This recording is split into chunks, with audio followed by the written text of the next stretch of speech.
예루살렘에 시므온이라 하는 사람이 있으니 이 사람은 의롭고 경건하여 이스라엘의 위로를 기다리는 자라.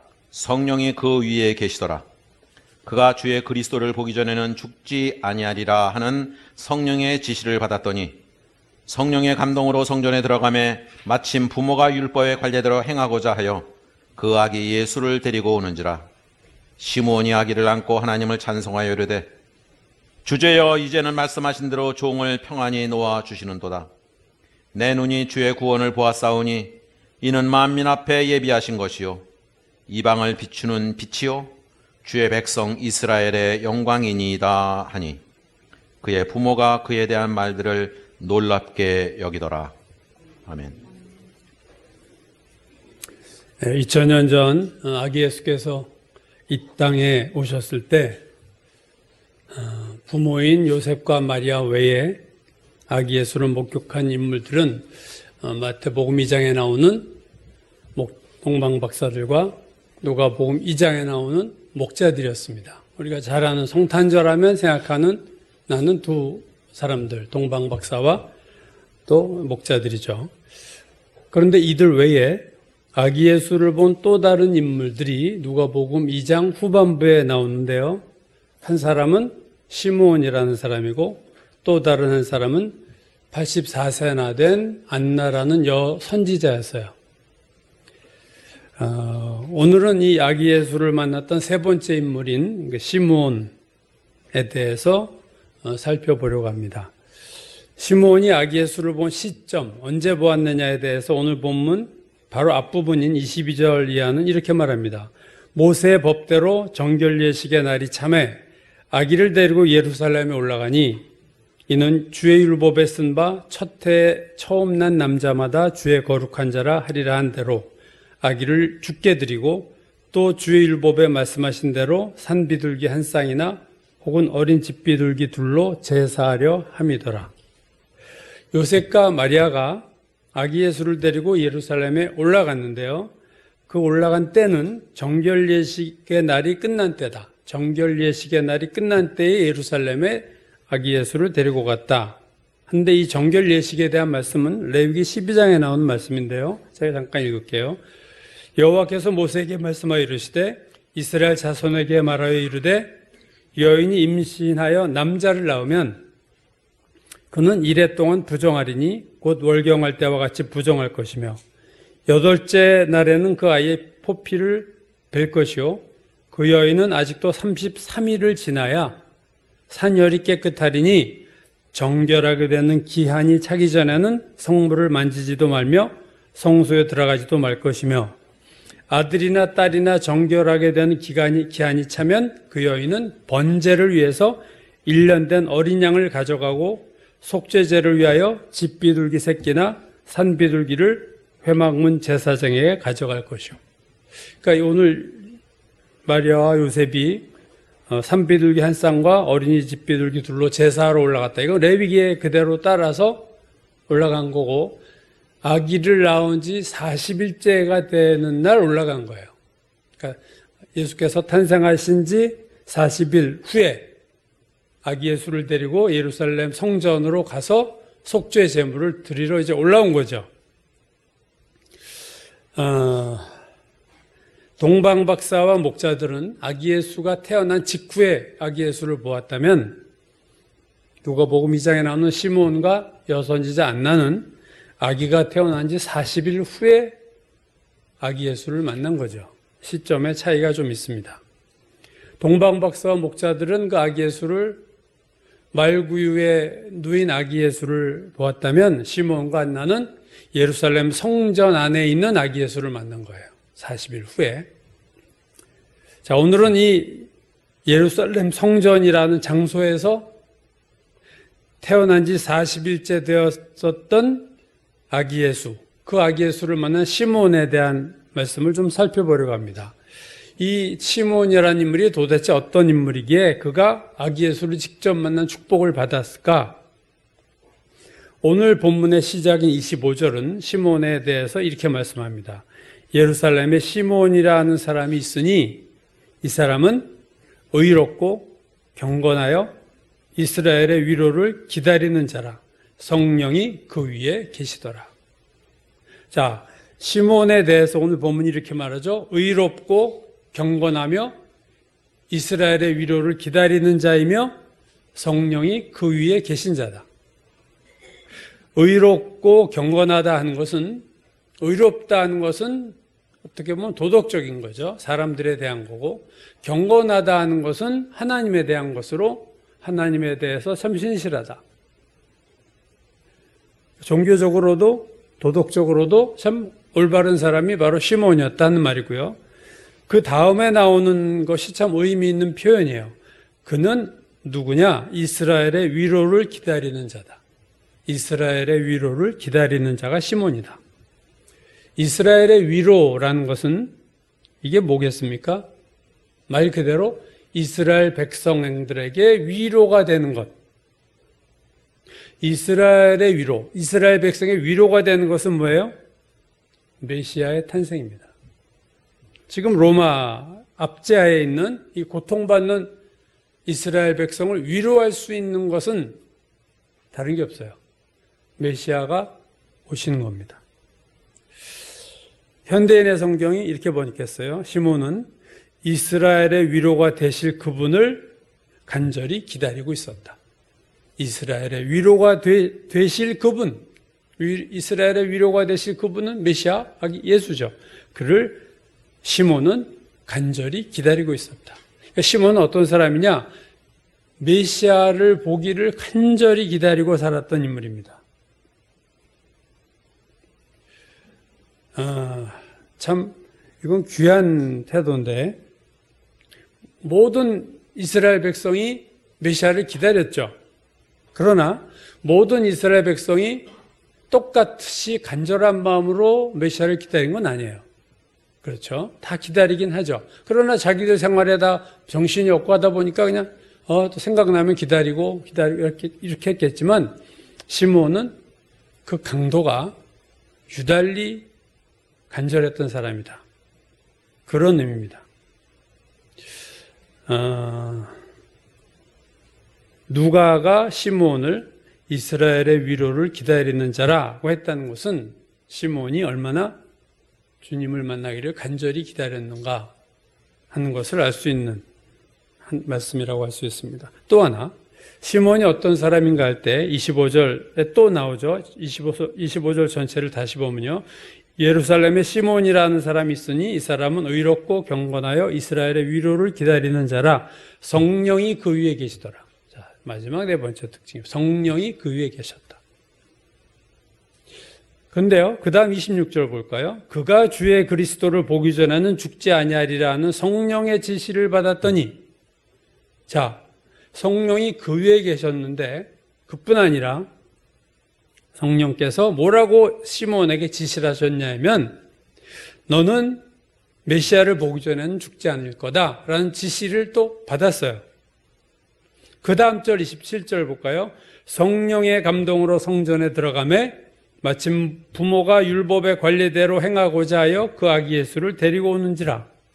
시므온이 예루살렘 성전에 들어간 이유는 성령의 감동으로 인해서였다.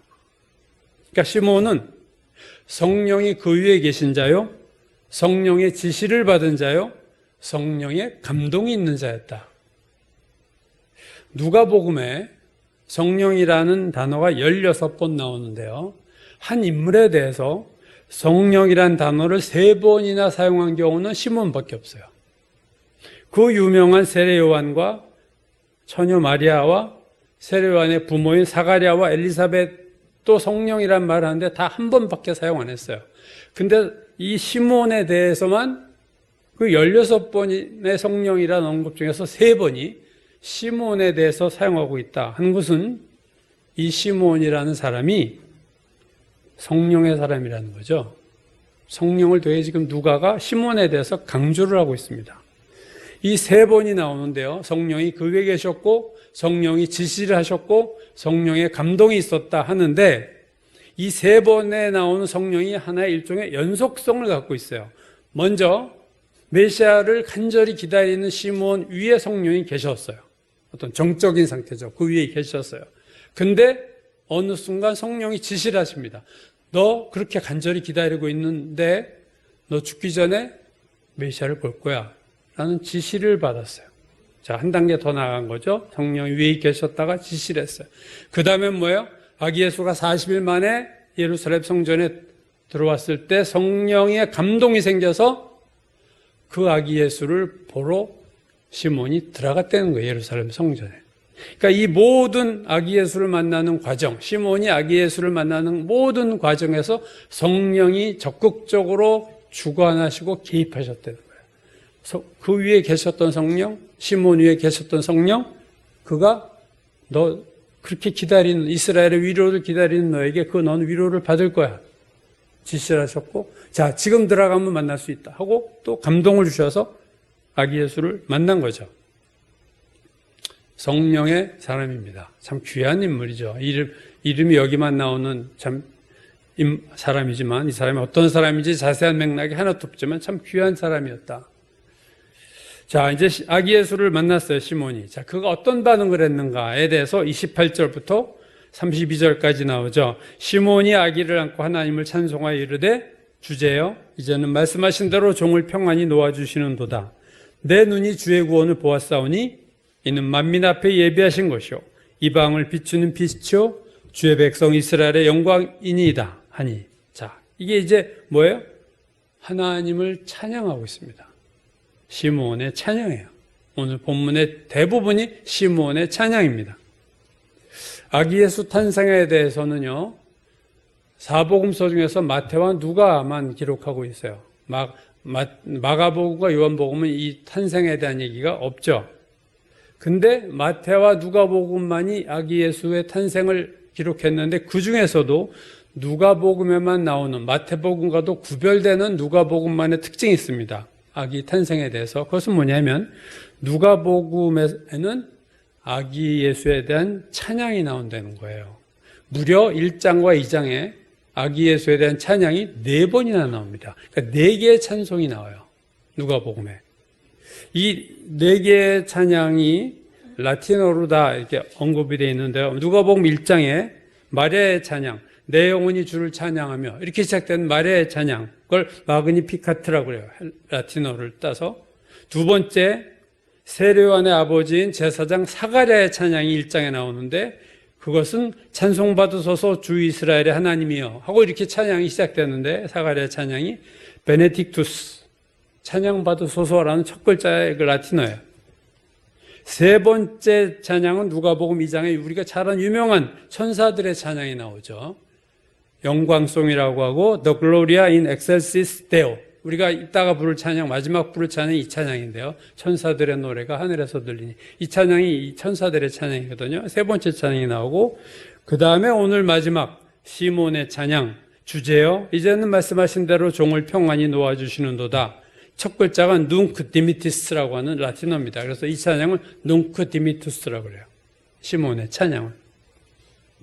이 시몬의 찬양은 예수님의 탄생과 관련된 3가지의 찬양 중에 하나로 꼽히는 찬양이고, 초대교회 시절부터 교회에서 불려왔던 유명한 찬양입니다. 자, 시몬의 평생 소원은 이스라엘의 위로인 메시아를 보는 거예요. 그래서 시몬 위에 계셨던 성령께서 시몬에게 지시하시고 시몬에게 감동을 주셔서 아기 예수를 보게 하셨고, 그러자 시몬은 하나님을 찬양하기 시작합니다. 그게 시몬의 찬양이에요. 유명한 찬양이에요. 아기 예수를 보았던 그룹이 4그룹이라고 그랬어요. 동방박사들, 목자들, 그리고 시몬과 여선지자 안나. 근데 이 4그룹 중에서 아기 예수를 직접 손으로 안아본 이는 시몬밖에 없었습니다. 시몬만이 아기 예수를 안았어요.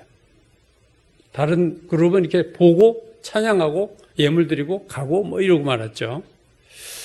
자, 오늘 시몬은 메시아인 아기 예수를 아는 것에 대해, 손으로 아는 것에 대해서 커다란 감격과 황송함 속에서 찬양을 하는 거죠. 28절, 시몬이 아기를 안고 하나님을 찬송하여 이르되, 뭐라고 찬송했나요? 29절, 주제여 이제는 말씀하신 대로 종을 평안히 놓아주시는도다.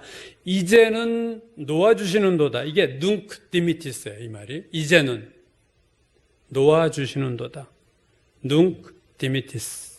그래서 시몬의 찬양이 눅 디미티스예요.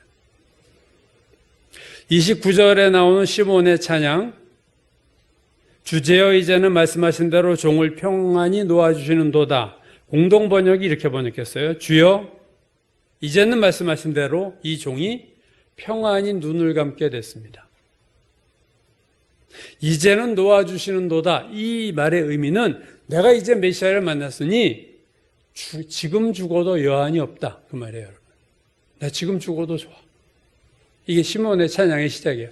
나 이제 메시아를 보았으니, 더군다나 내 손으로 안았으니, 나 지금 죽어도 여한이 없어. 나 더 이상 바랄 게 없어. 그게 오늘 이 눅 디미티스입니다. 시몬의 찬양이 계속되죠. 30절, 내 눈이 주의 구원을 보았사오니, 성전에서 아기 예수를 만난 것 자체가 구원을 본 거예요. 시몬은. 내가 구원을 받다. 이분이 우리를 구원하실 분, 이 구원을 받다. 네덜란드가 나온 최고의 화가 중 하나로서 렘브란트라고 여러분도 많이 들어보셨겠죠? 이 인물이 있습니다. 이 렘브란트를 우리가 빛의 화가라고 그래요. 왜냐하면 이거 빛과 어둠의 대조를 가지고 독특한 그림을 그려요. 렘브란트 그림 이렇게 보면 알아요. 피카소 그림도 이렇게 보면 대충 이게 피카소다 알듯이 렘브란트 그림도 이렇게 보면 알 수 있을 만큼 참 독특한 그림 풍을 갖고 있습니다.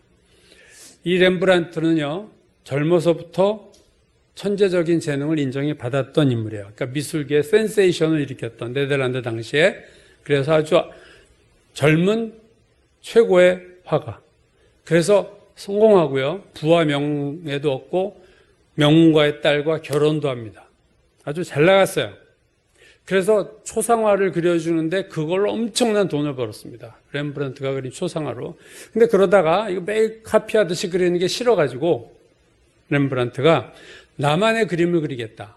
이제 생각을 하고 우리가 잘 아는 빛과 어둠의 그 명암 효과를 강조한 그림을 그리기 시작하면서부터 사람들이 이게 뭔 그림이야 하면서 이제 초상화 주문이 끊어지기 시작한 거야. 그래서 그가 경제적으로 되게 어렵고 가난한 지경으로 떨어지게 됩니다. 게다가 사랑하는 아내가 일찍 죽었고요. 6 자녀가 있었는데 5 자녀가 죽었어요. 참 힘든 인생을 살았던 사실은 사람인데 기가 막힌 일을 당하고요. 그가 좌절하고 방황하고 가난하고 지금 그래서 죽기 2년 전에 그가 돌아온 탕자라는 그림을 그렸는데 그 그림은 렘브란트 자신의 자화상이라고들 평가합니다.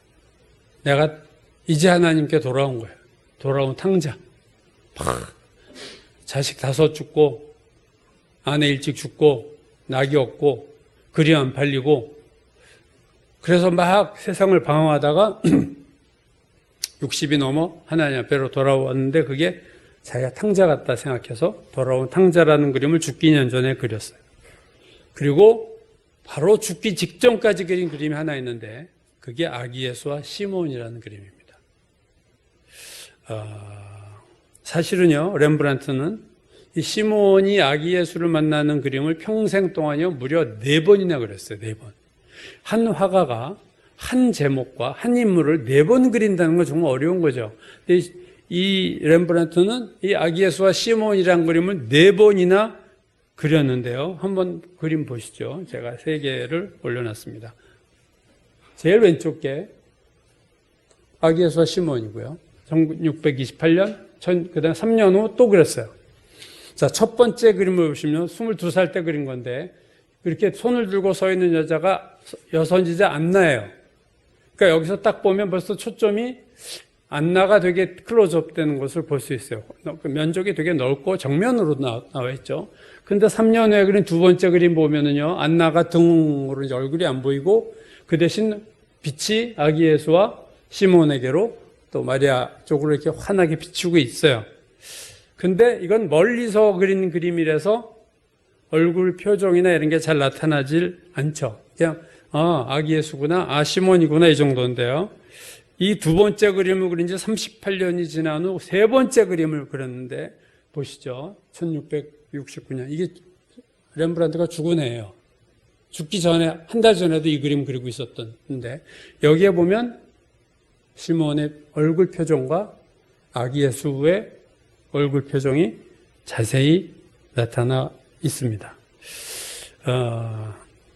이게 지금 렘브란트가 이 마지막 그림을 그리다가 완성하지 못하고 죽었어요. 그래서 이 마지막 그림의 그 뒤에 있는 그 검은 모자 베일을 쓴 여인, 이거 여선지자 안나로 여겨지는데, 어쨌든 이 그림은 제자가 그린 그림입니다. 왜? 이 그림 다 못 그리고 죽었어요, 렘브란트가. 그럼 성경에 성화를 그린 화가들이 많지만 다른 화가들은 거룩한 이미지를 그리거나 아주 화려하게 그렸어요. 우리가 성전에서 보듯이 화려한 그림들인데, 렘브란트는 등장인물들의 심리 묘사, 그러니까 심리를 담아내는 그림을 많이 그려서 그의 성화를 볼 때는요, 그 심리 상태를 좀 주목해 볼 필요가 있습니다. 다음 화면 보시면요, 클로즈업 했어요. 마지막 그림이요. 그림 보면요, 아기 예수가 노인을 바라보고 있어요. 시몬을 이렇게 곁눈질을 하면서 이렇게 바라보고 있죠. 아주 순진한 표정으로 아기가 시몬을 바라보고 있고, 시몬은 입을 벌려서 뭔가 이렇게 말하고 있는. 근데 저는 여기서 이 그림에서 제일 놀란 게 제일 아래 손을 보세요. 어떻게 안고 있나요, 시몬이? 손바닥으로 안고 있지 않고 손을 이렇게 세워서 손등으로 이렇게 엄지손가락 쪽으로 이렇게 세워서 안고 있잖아요. 그건 뭐예요? 감히 안을 수 없다는 거예요, 이게. 참 이 디테일한 게 참 기가 막혀. 이렇게 한 우리 애 같으면 그냥 안겠지만 이게 어떻게 손으로 안긴 내가 메시아를 안을 수가 없어. 이렇게 어정쩡하고 손등으로 이렇게 세워서 아기 예수를 안고 이렇게 뭔가 황송한 마음과 어떤 벅찬 감동 속에서 이 시므온이 지금 아기 예수를 안고 겸손한 마음, 황송한 마음, 또 그런 어떻게 보면 가슴이 벅찬 감동으로 지금 여태 이 아기 예수 기다렸거든요. 지금 드디어 손에 이렇게 댔는데 감히 앉지도 못하고 이렇게 잡고 있는 그 모습이 이 그림에 그대로 나타나 있습니다. 젊은 시절 잘 나갔던 렘브란트가 죽기 전에는 빈민가에서 가난하게 살고 홀로 63세에 죽었어요. 죽기 한 달 전에 제자들이 렘브란트를 방문했을 때 끼니를 때우지 못할 정도로 가난하다 그랬어요. 먹을 게 하나도 없었고, 근데도요, 이 그림이 유화인데 지금 먹을 게 없는 렘브란트가 죽기 한 달 전에 제자들이 갔을 때 유화가 비싸잖아요, 그림. 먹을 것이 없는 렘브란트가 무슨 돈으로든지 유화 물감을 사서 지금 아기 예수와 시몬 그림을 그리고 있는 거예요. 그래서 누군가가 이렇게 말했어요. 이 그림은 렘브란트가 목숨과 바꾼 그림이다. 네, 파산하고 빈민촌에 살았고 끼니도 잘 못 때울 정도로 가난했던 렘브란트가 남은 적은 돈으로 먹을 것을 사지 않고 그림 물감을 사서 이 그림을 그렸는데, 정말 이 그림을 그린 이유가 뭘까? 렘브란트가 왜 자기 먹을 것 대신 물감을 사서 이 그림을 죽을 때까지 완성 못하면서 죽었는데 그 그림을 그리고 있었을까? 눈이 침침하고 가난하고 먹을 것도 없는 그가 왜 이 그림을 그리고 죽었을까? 저는 이제 그런 생각을 많이 했어요. 렘브란트가 왜 이 그림을 이렇게 그렸을까? 왜 그가 마지막 그리는 그림을 시므온과 아기 예수라는 그림을 선택했을까? 수많은 주제들 중에서 왜 지금 그가 죽어가면서 이 그림을 다 그리지도 못하고 그리다가 죽었는데 왜 이 그림을 선택했을까? 제가 그림을 3개 보여드렸지만 사실 하나가 더 있어요. 판화로 그린 게 있는데 그것까지 하면 4개죠. 참 묘한 거예요. 22살 때 그렸고 이 그림을 25살 때 그리고 8년 후에 33살 때 또 판화로 그렸고 그 다음에 30년이 지나서 63세 죽을 때 마지막으로 또 이 그림을 그렸어요. 자, 렘브란트에게 시므온과 아기 예수는 그림은 무슨 의미가 있길래 이걸 평생 4번이나 그것도 죽기 전에 이 그림을 그렸을까? 아마도 평생 소원이었던 시므온의 평생 소원은 메시아를 보는 건데 평생 소원을 이룬 시므온처럼 자기도 그렇게 되고 싶은 마음이 강렬하지 않았을까? 저는 이제 그런 생각을 합니다. 자기도 시므온과 같이 마지막 죽기 전에 이제 다 이루었다, 다 이제 됐어, 이러고 죽고 싶지 않았을까 하는 생각을 하게 됩니다. 오스기니스라는 사람 제가 지난번에도 소개했죠. 소명이라는 유명한 책을 한 명저입니다. 여러분 한번 읽어보실 만한 책이에요. 소명이란 책에서 눅크 디미티스 얘기를 합니다. 이제 놓아주시는도다. 이 눅크 디미티스를 오스기니스가 뭐라고 얘기하냐면은, 이 눅크 디미티스는 시몬이 한 고백이지만 그 후에도 이런 고백을 한 사람들이 여럿 있는데 그 중에 하나를 소개해요. 그게 누구냐면 재즈, 세계적인 재즈 색스폰 연주자인데요. 존 콜트레인이라고 하는 사람을 소개하고 있습니다. 그 책에서. 이 존 콜트레인은 20대 후반에 마약 과다 복용으로 거의 죽었다가 살아났어요. 20대. 색스폰 잘 보고 잘 뜨니까 그랬겠죠. 그러다가 마약과 술을 끊고 이제 하나님을 믿게 된 인물이 이 존 콜트레인이라고 하는 어떤 색스폰에서 최고의 인물로 꼽히는 사람 중에 하나인데, 그가 가장 잘 연주하는 재즈곡 중 하나가 사랑이란 노래인데요. A Love Supreme, 그러니까 최고의 사랑이란 뜻인데요. 이게 32분짜리 곡이에요. 그러니까 이 곡을 색스폰으로 32분을 연주한다는 거는 엄청난 진을 빼는 찬양, 색스폰 연주죠.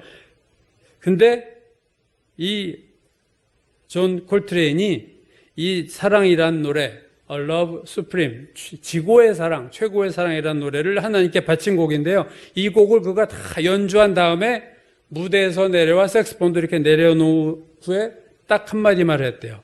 눅크 디미티스.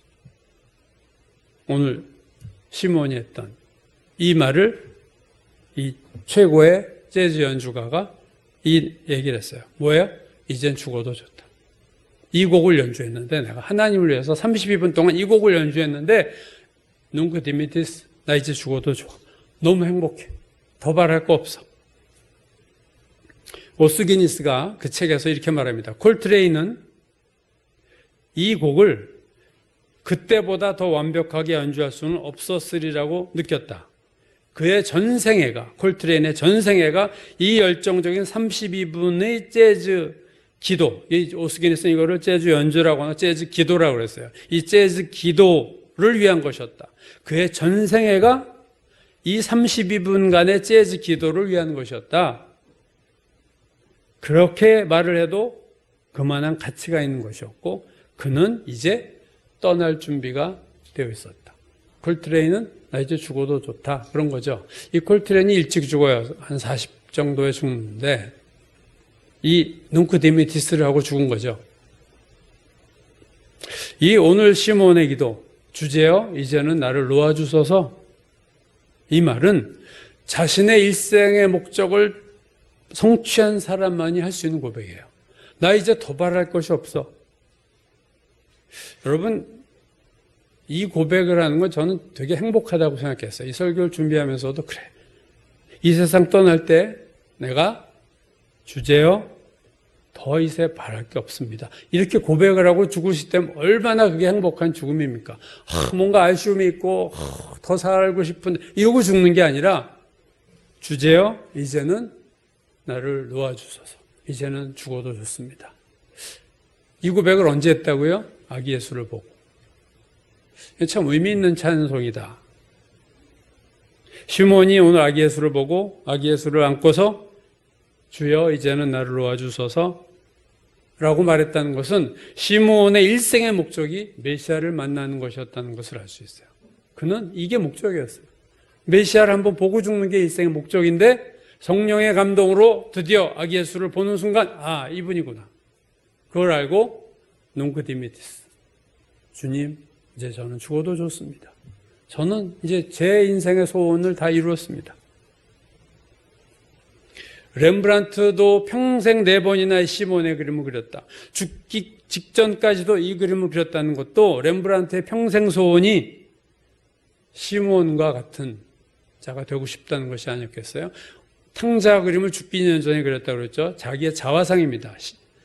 렘브란트의 자화상이 돌아온 탕자라면, 시몬의 그림은 렘브란트의 롤 모델이에요. 난 이 사람 이렇게 죽고 싶어. 그래서 4번이나 그랬어. 나는 이런 삶을 살고 싶어. 죽으면서도 하나님 내가 이렇게 죽고 싶습니다. 하고 그리다 죽은 거예요, 그냥. 여러분은 언제 이 고백을 하실 수 있을 것 같아요? 주여, 이제는 나를 놓아주소서. 주님, 이제는 죽어도 좋습니다. 이 고백을 여러분은 언제 할 수 있을 것 같은가요? 무엇을 여러분이 이루었을 때 이 고백을 할 수 있을 것 같은가요? 큰 돈 번 후에 뭉크디미티스 할 거예요? 자녀들이 잘 된 후에 뭉크디미티스 할 거예요? 오래 장수를 누린 다음에 주여 이제 저를 놓아주소서. 이젠 다 살아도 좋습니다. 데려가셔도 좋습니다. 이 고백을 언제 할 수 있을까요? 제가 어제 당회 때도 잠깐 말씀드렸듯이 이른양 선교교회가 처음에 이 판교에 있는 아파트, 이 도로, 고속도로 오른쪽에, 왼쪽에 있는 15층인지, 하여튼 제 꼭대기에서부터 쫙 1층까지 했는데 한 사람도 영접한 사람이 없었대요. 실패했어요. 이 아파트 그러다가 드디어 안 되겠어 주민센터 찾아가서 제일 가난한 아파트가 어디입니까를 물어서 몇 군데를 했는데 노숙자나 아주 분당과 성남, 모란 이쪽에 노숙자나 작은 아파트 사는 사람들만 골라서 했는데요. 그때 간증했듯이 737명에게 전도했는데 330명이 영접을 했다는 거예요. 거의 절반. 가난한 자들의 거의 절반은 영접했는데 보통 평수에 가서는 한 가지 정도 영접을 안 했다는 거죠. 누가복음 4장을 보면 예수께서 회당에 들어가셔서 이사야서를 찾아 읽으셨는데 그 구절이 이거예요. 누가복음 4장 18절 주의 성령이 내게 임하셨으니 이는 가난한 자에게 복음을 전하게 하시려고 내게 기름을 부으셨다. 가난한 자에게 복음을 전하셨다. 그래서 최 목사님이 개인적으로 그래요. 목사님 제 생각에는 이 가난한 자는 그냥 정말 물질이 가난한 자인 것 같아요. 제가 전도해 보니까 그렇더라고요. 하면서 저한테 그렇게 얘기를 했어요. 누가복음 14장에서 예수께서 비유 하나를 하셨는데 어떤 사람이 여러분 잘 아는 비유예요. 잔치를 베풀어서 사람들 초청했더니 성경에 보면 다 일치하게 사양했다. 모두가 일치해서 하나로 다 거절한 거예요. 밭에도 가야 되고 소를 사야 하고 장가도 가야 되고 다 그 주인의 잔치 초청을 거절하니까 그 주인이 이 보고를 듣고 이렇게 얘기하죠. 누가복음 14장 21절 종이 들어와 주인에게 그대로 구하니 이 집주인이 노하여 그 종에게 이르되 빨리 시내와 거리와 골목으로 들어가서 자 그룹이 어떤 사람이에요? 가난한 자들과 몸이 불편한 자들과 맹인들과 저는 자들을 데려오라 하니라. 부자가 낙타가 바늘귀로 간 것보다 부자가 천국 가기가 더 어렵다. 복음이 가난한 자에게 전파된다. 이 말이 의미하는 것은요. 세상에서 그저 먹고 살만 하면요. 별로 하나님을 찾지 않는다는 거예요, 사람이. 부자만이 아니라 그냥 이 세상에서 그냥 보통 샐러리맨 그냥 먹고 이 정도 먹고 그래도 별로 아쉬운 게 없다는 거예요. 하나님 찾을 만큼. 재미난 얘기를 최 목사님이 했어요. 15평 정도 아파트에 가니까 벌써 문을 안 열어주고 거부한다는 거예요. 평수가 15평만 돼도 사람이 달라져. 7평, 8평 이런 데는 문을 활짝활짝 열어주고 하나님이 다 익혀놓으신 사람들을 만나게 해주셨는데 그래서 절반이 영접했는데 좀 평수가 커지니까 사람들이 별로 아쉬움이 없나 봐요. 세상이 너무 재미있는 사람, 세상에서 충분히 위로받는 사람은요, 하나님의 위로가 필요 없습니다. 이스라엘의 위로를 기다린다. 이건 되게 귀한 말이에요. 주님을 기다린다. 주님이 위로해 주시기를 기다린다. 소망이 이 세상에 있는 사람들, 이 세상에서 잘 되는 것이 목적인 사람들은요, 하늘의 소망을 절대로 찾지 않습니다. 여러분은 오늘 뭘 기다리고 사시나요? 여러분의 미래에 무슨 일이 일어나기를 기다리며 소망하며 사십니까? 남은 인생 동안에 여러분의 삶의 목적이 뭔가요? 스스로 저는 이런 질문들을 자주 하셔야 된다고 생각합니다. 그래야 우리가 이탈하지 않아요. 기차가 레일을 벗어나지 않고 가는 게 목표인데 이런 질문들을 계속 해야 돼요. 내 남은 인생 동안 내가 뭘 해야 될까? 내 소망이 뭐고 내가 무엇의 위로를 받으며 내가 무엇을 준비하며 살고 있는가? 내가 무엇을 성취했을 때, 무엇을 이루었을 때, 눅 디미티스. 이제 죽어도 좋다. 할 수 있을까? 여러분만의 대답이 있을 거예요. 여러분만의 갖고 있는 답이 있을 거예요. 그걸 보셔야 돼요. 내가 제대로 된 답을 갖고 사는가? 이 질문에 대한 올바른 답을 내가 하면서 사는가? 예수께서 십자가에 다 돌아가시면서 마지막 하셨던 말씀이 뭐예요? 다 이루었다. 눅 디미티스. 예수님도 그 말씀하신 거예요. 이제 더 이상 내가 더 할 게 없고 하나님 아버지 제가 다 할 일을 했습니다. 다 이루었다. 이제 가도 좋다. 눅 디미티스.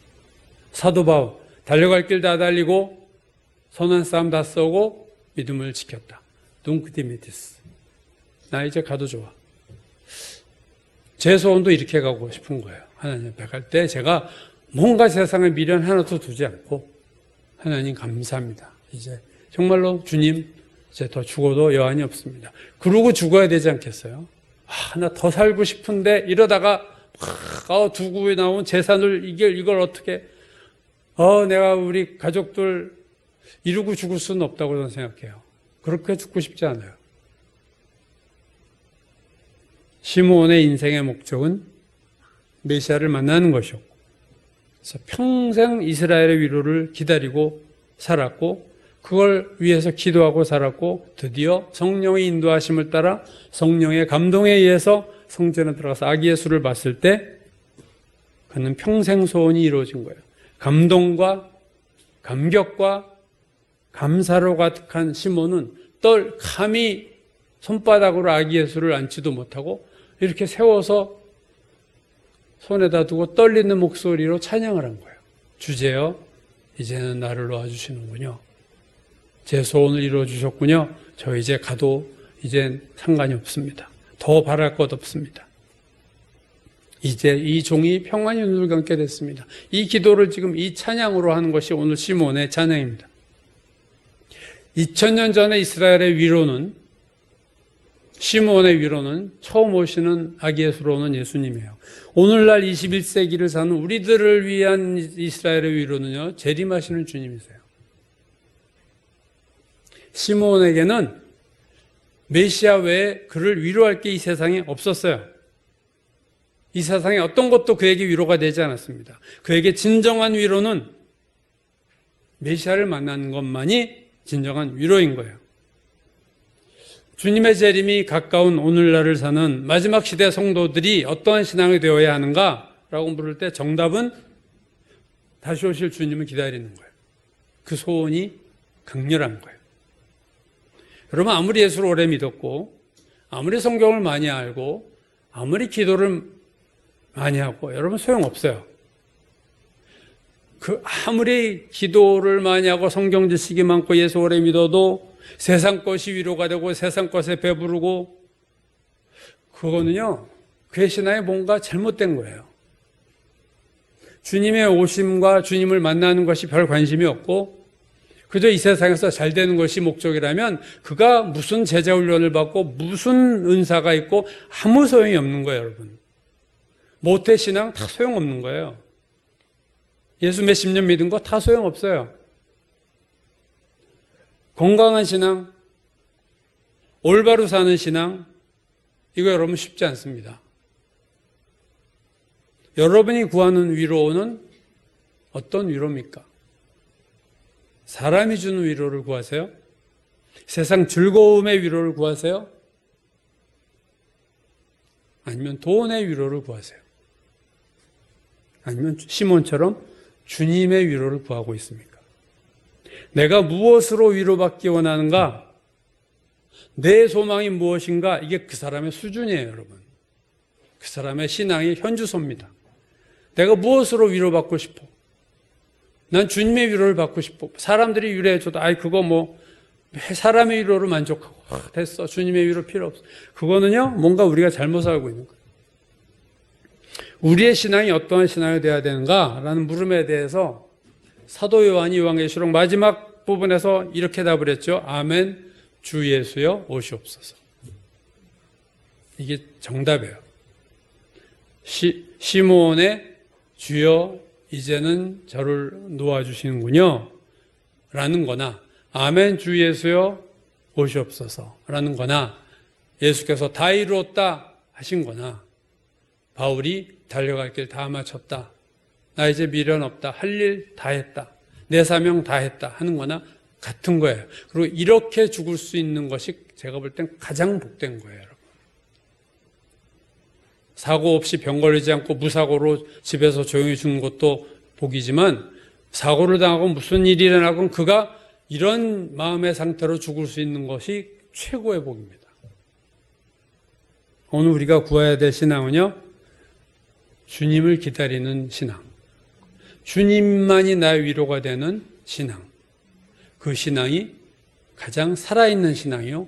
가장 건강한 신앙이요. 가장 축복된 신앙인 줄로 믿습니다.